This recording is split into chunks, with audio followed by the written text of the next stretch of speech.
ప్రభుత్వ పాఠశాలల్లో మౌలిక సదుపాయాల కల్పనకు పూర్తి చర్యలు తీసుకోవాలని ముఖ్యమంత్రి రేవంత్ రెడ్డి అధికారులను ఆదేశించారు. పాఠశాలల్లో స్పష్టమైన మార్పు కనిపించాలని, ప్రభుత్వ పాఠశాలలపై ప్రజలకు నమ్మకం కలిగించేలా చర్యలుండాలని అన్నారు. ప్రభుత్వ పాఠశాలలు, కళాశాలలకు తక్షణమే ఉచిత విద్యుత్ అమలయ్యేలా చూడాలని ముఖ్యమంత్రి అధికారులను ఆదేశించారు. విద్యార్థులకు యూనిఫామ్ తో పాటు పాఠశాలల్లో మౌలిక సదుపాయాల ఏర్పాటు, పర్యవేక్షణను స్వయం సహాయక మహిళా సంఘాలకు అప్పగించే అంశాన్ని పరిశీలించాలని, దీని ద్వారా మహిళలకు ఆర్థికంగా చేయూతను అందించినట్లు అవుతుందని సీఎం రేవంత్ రెడ్డి అభిప్రాయపడ్డారు.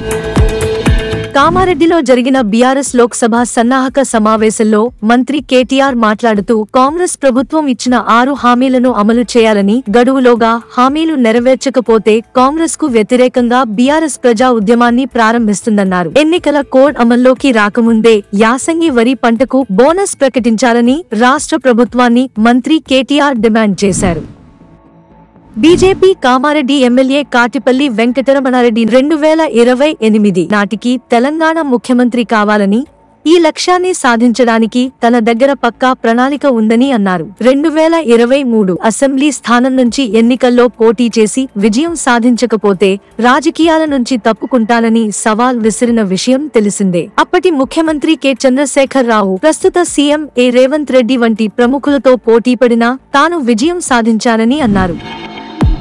అసెంబ్లీ ఎన్నికల్లో దెబ్బతిన్న బీఆర్ఎస్ పార్లమెంట్ ఎన్నికల్లో సత్తా చాటాలని భావిస్తున్న ఆ పార్టీకి నల్లగొండ జిల్లాలో ఊహించని షాక్లు తగులుతున్నాయి. ఇప్పటికే బీఆర్ఎస్ మాజీ ఎమ్మెల్యే సైదిరెడ్డి కమలం గూటికి చేరగా మరో నేత హస్తం పార్టీ వైపు చూస్తున్నారు. దీంతో బీఆర్ఎస్ ఉమ్మడి నల్లగొండ జిల్లా బీఆర్ఎస్ పాలిటిక్స్ ఒక్కసారిగా హాట్ టాపిక్ గా మారాయి. తాజాగా శాసనమండలి చైర్మన్ గుత్తా సుఖేందర్ రెడ్డి తనయుడు గుత్తా అమిత్ రెడ్డి కాంగ్రెస్ లో చేరుతారని ప్రచారం జోరుగా సాగుతోంది.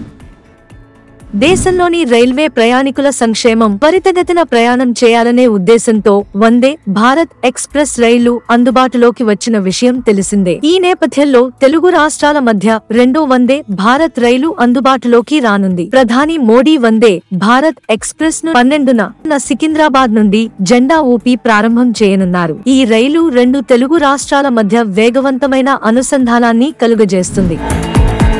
పార్లమెంట్ ఎన్నికలు సమీపిస్తున్న కొద్దీ ఏపీలోని ప్రధాన పార్టీలు గెలుపుపై తీవ్ర కసరత్తులు చేస్తున్నాయి. ఈ నేపథ్యంలో ఢిల్లీ వేదికగా కొలిక్కి వచ్చిన టీడీపీ, జనసేన, బీజేపీ పొత్తుల వ్యవహారం ఇక ఏపీకి మారింది. దీంతో విజయవాడలో ఈ రోజు టీడీపీ, జనసేన, బీజేపీ తొలి ఉమ్మడి సమావేశం కానుంది. నిన్న పురాందేశ్వరి పవన్ తో బీజేపీ కేంద్ర బృందం భేటీ అయ్యింది. అయితే నేడు 3 పార్టీల మీటింగ్ లో చంద్రబాబు పాల్గొననుండటంతో సీట్ల సర్దుబాటుపై ఇవాళ స్పష్టత వచ్చే అవకాశం ఉంది.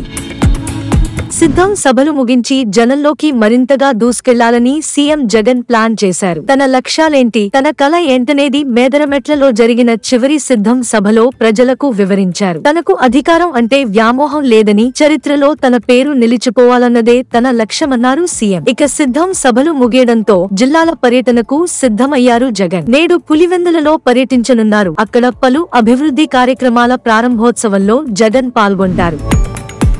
కడప విమానాశ్రయం కొత్త టెర్మినల్ భవన శంకుస్థాపన కార్యక్రమాన్ని పీఎం మోదీ వర్చువల్ గా ప్రారంభించారు. దీనికి సంబంధించి ఇప్పటికే నిధులు కూడా కేటాయించినట్లు పీఎం తెలిపారు. ఈ రోజు శంకుస్థాపన కార్యక్రమం అనంతరం వెంటనే పనులు ప్రారంభించి ప్రజలకు అత్యంత చేరువుగా ఈ టెర్మినల్ భవనాన్ని తీసుకురానున్నట్లు పీఎం తెలియజేశారు.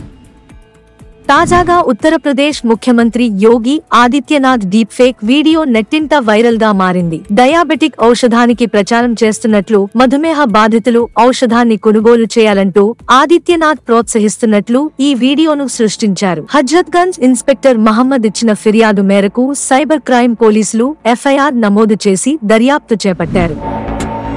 కేంద్రంలో బీజేపీ అధికారంలోకి వచ్చిన నాటి నుంచి అమలు చేస్తున్న బడా కార్పొరేట్ అనుకూల విధానాల వల్ల దేశంలోని చిన్న పరిశ్రమలు చితికిపోయాయని కాంగ్రెస్ పార్టీ జాతీయ అధ్యక్షులు మల్లికార్జున ఖర్గే విమర్శించారు. ప్రధానమంత్రి నరేంద్ర మోడీ నేతృత్వంలోని 10 ఏళ్ల ప్రభుత్వ పాలనలో ఏకంగా 2.5 కోట్ల చిన్న, మధ్య తరహా సంస్థలు మూతపడ్డాయని, ప్రధానమంత్రి ముద్ర పథకం దుస్థితి కూడా అంతేనని ఖర్గే అన్నారు. త్వరలో జరిగే లోక్సభ ఎన్నికలకు సంబంధించి పశ్చిమ బెంగాల్లో టీఎంసీ ఆదివారం అభ్యర్థుల జాబితాను ప్రకటించింది. కోల్కతా వేదికగా ఎన్నికల ప్రచారాన్ని టీఎంసీ చీఫ్ మమతా బెనర్జీ ప్రారంభించారు. ఇండియా వేదికలో భాగమైనప్పటికీ రాష్ట్రంలో ఒంటరిగానే బరిలోకి దిగుతున్నట్లు మమతా బెనర్జీ తెలిపారు. బహరాంపూర్ నుంచి మాజీ క్రికెటర్ యూసుఫ్ పఠాన్ కు, హుగ్లీ నుంచి నటి రచనాకు మమతా బెనర్జీ అవకాశం కల్పించారు.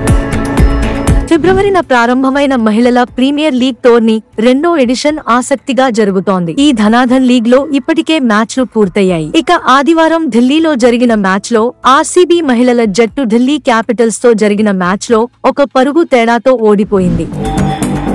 ఛాంపియన్స్ ట్రోఫీ పాకిస్తాన్ లో నిర్వహించేందుకు ఐసీసీ అంగీకరించిన సంగతి తెలిసిందే. దేశాల మధ్య జరిగే ఈ టోర్నీ చివరిసారిగా ఇంగ్లాండ్ లో నిర్వహించారు. పాకిస్తాన్ లో ఐసీసీ టోర్నీకి ఆతిథ్యం ఇచ్చింది. అయితే ఇన్ని సంవత్సరాల తరువాత పాక్ లో జరిగే ఈ టోర్నీ కోసం భారత జట్టు పాకిస్తాన్ లో పర్యటిస్తుందా లేదా అనేది ఇంకా స్పష్టంగా తెలియలేదు. అయితే టోర్నీ ప్రారంభానికి కనీసం కొన్ని వారాల ముందు భారత ప్రభుత్వం నుంచి గ్రీన్ సిగ్నల్ లభించే అవకాశం ఉందని అంచనా.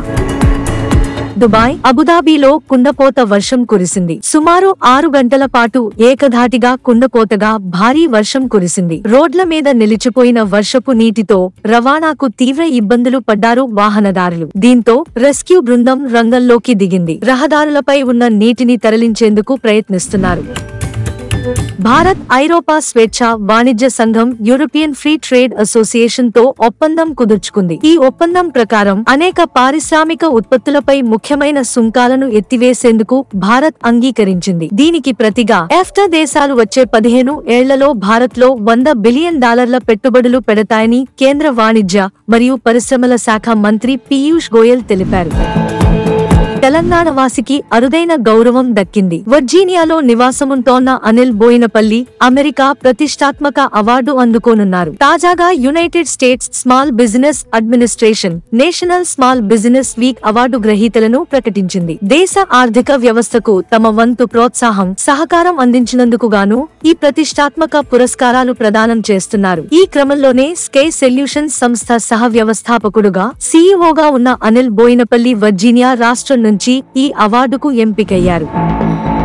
హైదరాబాద్ కు చెందిన వివాహిత ఆస్ట్రేలియాలో దారుణ హత్యకు గురైంది. ప్రేమించి పెళ్లాడిన భర్తే ఆమెను హత్య చేశాడు. మృతదేహాన్ని చెత్త డబ్బాలో కుక్కి అటవీ ప్రాంతంలో విసిరేసి కుమారుడితో కలిసి భారత్ కు తిరిగొచ్చాడు. ప్రస్తుతం నిందితుడు హైదరాబాద్ లోనే ఉన్నట్లు సమాచారం. శ్వేత మృతదేహాన్ని స్వాధీనం చేసుకున్న విక్టోరియా పోలీసులు భర్తే చంపినట్లు గుర్తించి కేసు నమోదు చేసి దర్యాప్తు చేస్తున్నారు.